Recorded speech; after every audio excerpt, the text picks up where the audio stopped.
The demand management application helps you capture, evaluate, prioritize, and approve business requests for implementation consideration. Ideas are collected from people throughout the organization and can be used to cultivate a culture of innovation and continuous improvement.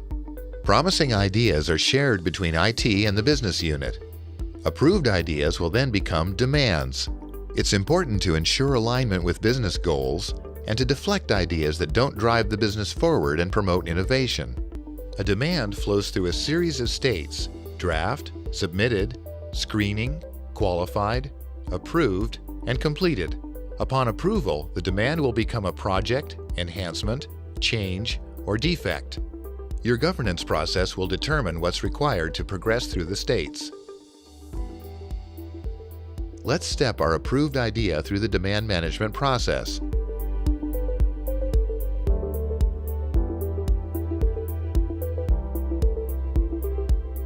The demand is currently in the draft state. Some fields are already filled in from the idea. Fill in the remaining fields to include items that help IT and business stakeholders evaluate, prioritize, and select demands. We've received requests from users to improve their experience with App Z. The start and due dates we choose for this demand are also pulled into business annual planning and budget dashboards. Now we'll move on to the details section. We make our selections based on the company's governance and data needs. Next, fill in the other tabs as well: business case, financials, and assessment data.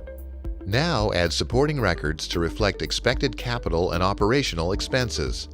These records include resource plans, cost plans, benefit plans, and demand budget.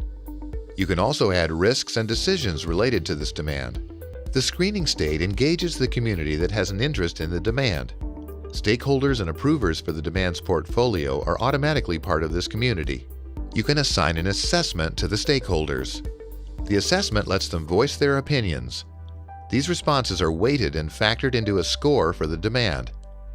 The demand now automatically moves to the qualified state. In the qualified state, the demand's data is evaluated for project acceptance into a project portfolio for fiscal year planning. The demand workbench displays a bubble chart ranking demands. The initial view shows demands from all portfolios that are in the qualified state. We can quickly see where Upgrade App Z falls relative to other demands. Point to Upgrade App Z to see the risk, value, size, and overall score. After review, the stakeholders have agreed to move forward with this demand as a project. To turn this demand into a project,